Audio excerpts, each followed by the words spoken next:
Y'all, that little amphibian has come back to live in my throat, and I am not happy about it. I am very displeased with the amphibian community for living right here in the back of my throat. I do not understand what's going on. It could be that it's cold sometimes and I don't wear a hat, but I don't think that has anything to do with it. Hang on. Good morning, true crime friends. I was just coughing.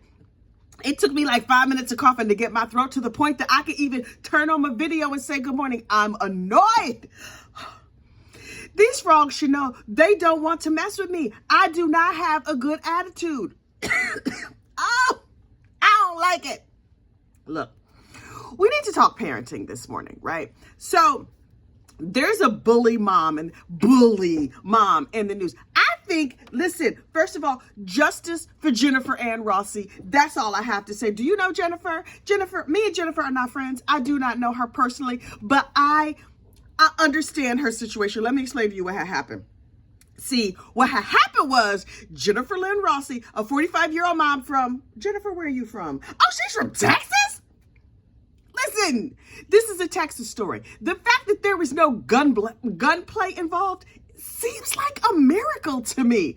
This is what happened. So, Jennifer Lynn Rossi, 45-year-old Texas mom, packs a little lunch for her son and sends him off to school. And then the school bully is like, give me your Gatorade. And her son, I don't know what happened on that front, but the bully took her son's drink.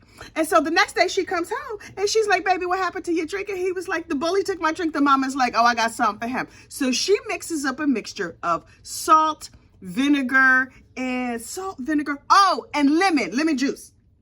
And she puts it in the Gatorade and she screws the top on. Now, Jennifer, girl, here's where you might have gone a little bit off. Reportedly, I don't know what happened because I was not there and you were not there either. Reportedly, Jennifer said to her son, give this to the bully. Jennifer, girl, pro tip, next time say to your son, don't drink that drink, but if the bully wants to take it, just let him take it. And then keep your mouth shut. This child is 10 years old. He could get a context clue. So when the bully takes the drink, you just stand back and like, oh, I don't. And so the kid, the bully, who took the drink and drank it, got sick and reportedly went to the hospital. The hospital? Did he chug it?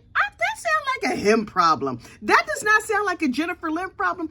First of all, if you are the parents of this bully, why is your child bullying people? Number one. Number two, the hospital seems like a huge overreaction to me. That same mixture of like salt and vinegar and whatever, isn't that like that lemon cleanse that people be doing? I'm surprised she didn't add some cayenne pepper. If this was me, when the police knocked on my door to arrest me, because yes, she got arrested. I don't know why. I think that was a bad use of judicial resources. I was like, oh, my child is doing one of them lemon cayenne cleanses, and I gave him a drink. If the bully stole his medicine, his diet drink, what you want from me? So justice for Jennifer, because this seems wildly unfair. Look, my sons were never really. It's not that my sons weren't bullied. We have 4 sons, right? 3 of the 4 are real comfortable fighting. Probably like when they were in grade school. Probably a little too comfortable. I mean, we only have sons. So for them to be like wrestling and rolling around on the floor and trying to unfortunately unalive each other, or look like they were trying to unfortunately unalive each other, child, that was just a regular Tuesday at my house. Now, if you was raising some of them sons that was just like, don't hit me or whatever, then they knew were smart enough not to step to my sons, because my sons were a little bit too comfortable fighting. The one who is not good with a fist fight, he's a lover, not a fighter. But you know what he will do? Oh, he'll give you the verbal smackdown. He'll hurt your feelings real bad. Real bad. I don't know where he would have got that from, because, you know, I myself am a delicate flower. But violence is bad. Let me just say, Gossip, Rumor, and Innuendo LLC. Yes, child, we like a full corporation now. Gossip, Rumor, and Innuendo LLC does not advocate any kind of violence at all. Not with pew-pews, not with knives or other weapons of destruction. Now, when we talk about you and hurt your feelings, because here's the thing that I have discovered in my life. Lots of people see themselves and they see their problems and they see their foibles and they run away from them, right? Fine. Absolutely, they're right. 100% they're right. Okay. So me personally, Mrs. Gossip, head gossip in charge. I see the things that are wrong with me and I'm like, yeah, child, I got a big mouth. I talk too much. Like, I see my problems and I acknowledge them out loud. Now, do I address them? Child, that is a mixed bag because me and Cookies are always having an inappropriate relationship, thus my big old behind. But anyway, I see and acknowledge my own problems. Now, if I see something about you that seems a little bit off, I have manners. I keep my pickies out, so I'm not going to say nothing, right? I'm going to be like, oh, that heifer's whole life is a mess. I wonder why she don't get herself together. But I shut up because I took some shut up classes and I know how to shut up. Do I shut up as often as necessary? Probably not. But I do have the ability to shut up. Now, if you come to me with your foolishness and think you're going to say something to me to hurt my feelings, number one, there's pretty much nothing you can say to me that's going to hurt my feelings because I already know. I'm not lying to myself. I'm not hiding it from myself. I already know. I know I'm a hot mess. The problem is that if you start with me, then I'm going to point out the things I see with you, acknowledged or unacknowledged by you, and I will say them publicly, and I will say them loudly, and I will say them repeatedly. So you're probably not going to want that, especially in front of others. So folks have learned to govern themselves accordingly. Look, let me tell you a little story. One time, this kid was bullying my child at school. Now, the mother of the child was someone who was known to me. I don't live in a big giant community. It's a relatively small community, right? And us chocolate moms, we stick together. We know each other. We on all the same committees. We're like, oh, the city beautification council. Oh, yes, we're going to go pick up litter in the park and we're going to go read to the children and we're going to put books in the barbershops so the little boys can read, whatever. A billion committees, right? Always have been on a billion committees. So this other mom had this son who, in my opinion, was a punk. And by punk, I don't mean anything like derogatory, like gay or anything like that. Like, that's not what I'm talking about. Her son, P.S., being gay is not derogatory. Anyway, I think it's a gift. But anyway, this lady had this son that just was like, always, he was whiny. He was always picking on people. And I did not like her child. Yes, he was like 9 or 10 or something like that. But you know what I did? I kept my mouth shut. And this little boy was constantly saying mean and nasty things to other kids. And those other mothers would come to me and they would be like, can you say, her son called my baby fat. Her son did this, that, and other. And I'm like, that little punk with the mealy mouth that's always whining, oh, I can't stand him. But he's a child, so I ain't say nothing. So this same little punk boy, 2 years older than my youngest child, right? So in my mind, these two are never going to interact. 2 years when you're young, that like 3rd grade to 5th grade, that's a big leap. So I'm like, okay, my kids will never interact. Here's the thing. These boys went to the same school. So my son was over playing wall ball with his friends. And I do not know what wall ball is because I grew up in Indiana and we didn't have no wall ball. Yes, we had walls. Yes, we had balls, but we did not put them together and make no game. But apparently in North Jersey, people play wall ball. Okay, fine. So my son in like 2nd or 3rd grade is playing wall ball with his friends. Well, apparently in wall ball, sometimes the ball gets away from you and goes all crazy. So the ball got away from them and went all crazy and went over, and this little punk picked it up. And so my son and his friends were like, hey, give us the ball back. And the kid wouldn't give the ball back. And they asked nicely and they talked to the teacher or whatever. The kid won't give the ball back. And so finally, he throws the ball real hard, hits my son's friend in the face with the ball. The kid who got hit with the ball was upset. And my son, he was a teensy little thing. He still don't weigh nothing but 3 ounces. But he stepped to this boy who is much, much bigger than him and 2 years older and said, hey, you need to say sorry because you hit my friend in the face. Well, the punk pushes my son. Child, that was ill-advised. Did I mention that my sons are comfortable fighting? They're real comfortable fighting because they grew up like scrapping here on the living room floor and also farting on each other. Child, it's disgusting. But you know, that's a boy's mom life. Anyway, so my little son, my youngest boy, steps up to this larger child who has now pushed him and he punches the kid in the nose, bloodying his nose. Well, what do you think the little punk did? Oh, he ran off crying. Oh, I can't believe he punched me, blah, blah, blah, blah, blah. Now, the little punk boy goes to the head of the after, because this happened to aftercare. he goes to Miss Karen at the aftercare. He's like, Miss Karen, little gossip punched me in the nose. Just then, the punk's mom walks up and it's like, who punched my child? My child is bleeding. Oh my goodness. And they said, she's like, I want to know who punched my child. And they said, little gossip over there. And the mama was like, wait, big gossip's son, her youngest? That's who punched my baby? And the mother was like, Mrs. Karen was like, yes, big gossip meaning me, is due here any second. And, you know, we could talk to you guys and we could talk to everybody. And this mama was like, oh, I know her. No. I'm sure my child's going to be fine. Gave that boy a Kleenex and screeched tires getting out of the parking lot because she did not want to talk to me. I do not know why. I am a delicate flower. Now, had she wanted to talk to me, I would have pointed out to her that her son is a punk now, been a punk for a long time, always picking on other kids. And to me, it sounded like Karma punched him in the nose. Maybe my son's left fist is named Karma. I do not know. But her son been messing with kids for a long time. So the fact that he got punched in the nose, that is the least of what he had coming. But listen, she didn't give me the chance to say all of that. All of that to say, that mom who spiked the Gatorade, she just was doing what mothers do. I don't think it was like a toxic substance in that bottle. I think it was Karma in that bottle. What was she supposed to do? You cannot go around punching kids. You can't push them down. You can't kneecap them. So all I'm saying is, in lieu of kneecapping the youngster, she gave him a lovely diet drink. Maybe he needed to shed some pounds. Maybe while he was at the hospital, being sick in whatever manner he was sick, he shed some weight and some toxicity. Maybe he also lost the ability and willingness to bully. Isn't that what we want?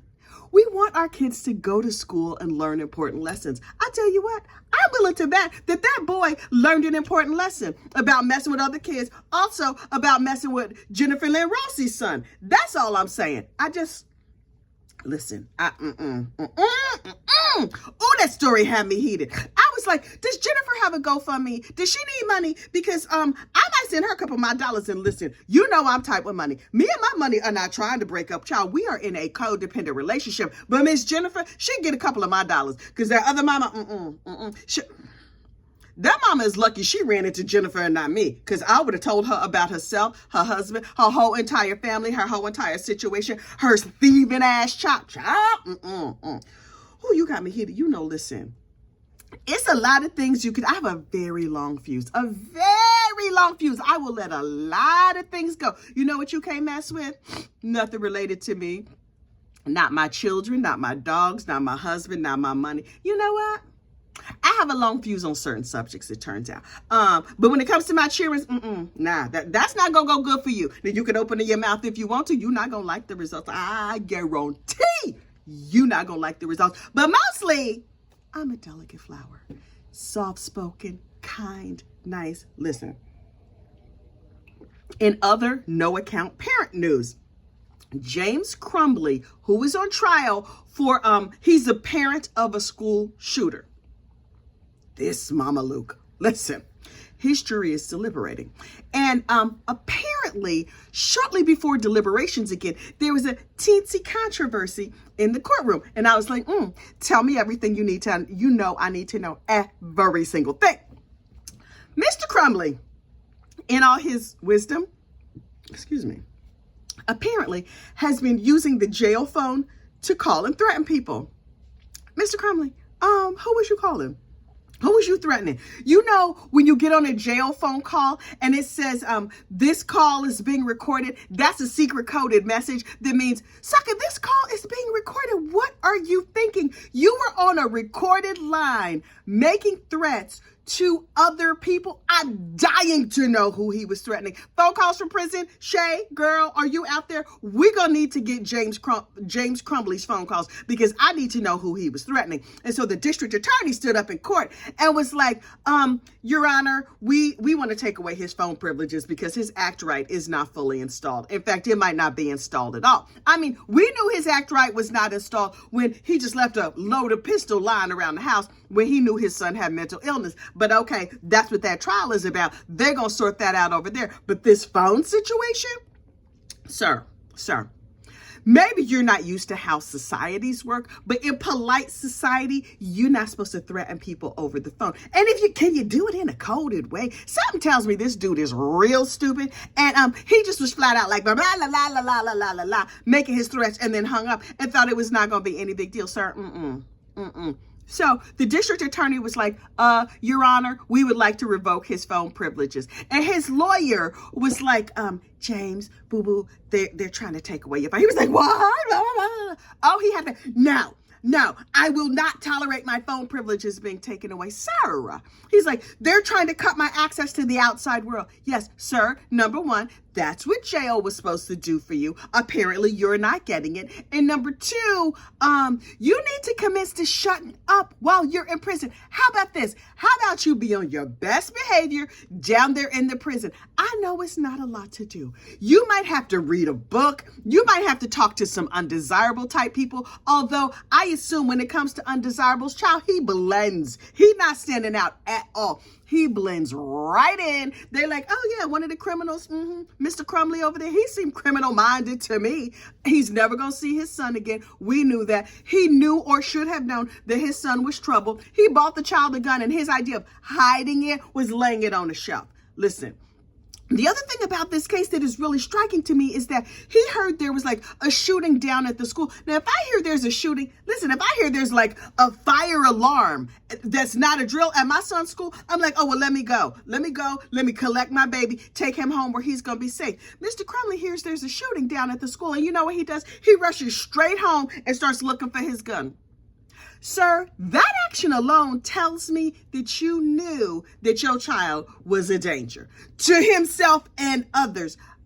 Okay, because listen, you know your children, or at least you should. At my house, if all the frozen pizza is missing, I know which kid took it. If the cookies are gone, I know that's my husband. You know what I mean? Like, if the toilet seat was left up, I know that's my son who's not that good with putting the toilet seat down and cleaning and spraying after he's in the bathroom. Like, you know your kids. If everything is in a neat, orderly line, well, that is my middle son because he is super, super orderly. You know your family. The gun goes missing. There's a shooting down at the school. And Mr. Crumbley is like, oh, let me go home and check my gun.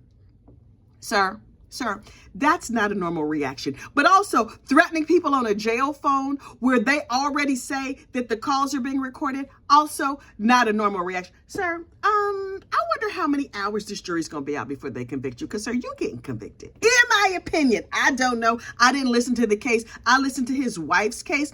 And after hearing the wife's case, I'm like, this heifer needs to be convicted. Oh, yeah.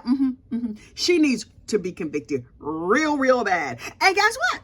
She got convicted. So we're on a verdict watch for James Crumbley, but I fully expect them to come back this morning before lunchtime and convict his behind. We'll see what happens. I'm not in the prediction business, but on that case, seems pretty cut and dry to me, especially since his wife was already convicted. Last but certainly not least, we need to talk Scott Petersen. Now listen, Scott Petersen was convicted of unaliving his wife, Lacey Petersen, like 20 some odd years ago. And she was like 8 months pregnant. Did you know one of the leading causes of death among pregnant women is their partners? Okay. So, Mr. Petersen, you just fell right in line and did what people expected you to do, right? Well, not expected you to do, hoped you wouldn't. But when a heavily pregnant woman goes missing and is found, unfortunately, unalive, then everybody looking at the husband. I'm looking at the husband. I don't know about you, but most people are looking at the husband. But a movement has risen up recently where people are like, let's get the Innocence Project to take a look at Scott Petersen's case. Okay, Innocence Project, go on and take a look at it. We'll see what comes out. I think he did it, but I'm not in charge of these things. So here's the thing that's striking to me about Scott Petersen and the Innocence Project. There's like a big national Innocence Project that everybody knows about. Okay, cool. That's not the Innocence Project that's looking at his case. He has the California Innocence Project. Is that like the knockoff Innocence Project? Is that like the Great Value brand of Innocence Projects? What is it that this knockoff Innocence Project, they should maybe call them like the maybe not innocent project? I don't know. What information do they have? What facts and details would they bring to light? I think everybody should get a fair trial, right? Because if something happened to me, I want a fair trial. If they say, did Mrs. Gossip cuss out that boy's mama? Y'all probably know the answer to that. But you can't go to jail for cussing people out. So that is a win for me. Anyway, but I wouldn't have cussed her out. I just would have told her about herself and made her feel bad. I would have hurt her feelings, not her body. And that is not against the law. I'm just letting you know. So, so if you on my jury, you just need to recall the fact that hurt people's feelings is not against the law. Anyway, yeah, who knows? Anyway, so Scott Petersen and the Knockoff Innocence Project keep having trials and hearings and whatever. So we can see if Scott Petersen remains in jail, which I personally think he should. I've listened to all the podcasts. I've heard people say like maybe he's not, and maybe he didn't do it, maybe. Sir, it was a big giant mountain of circumstantial evidence against you. And you know what circumstantial evidence is? Still evidence. So we're going to see how that works out. It will be interesting to see. I don't know. I have zero predictions as it relates to that. I'm concerned that the regular Innocence Project wouldn't take up your case, but the Knockoff Innocence Project feels like, oh, this would be a nice project for us. Also, most Innocence Projects are run by students. So maybe this is just like a hobby for them? Practice? I don't know. We're going to find out. So I will stay tuned. And I always forget to say it. Please like this video, subscribe to the channel, and I will see you guys tomorrow. Bye.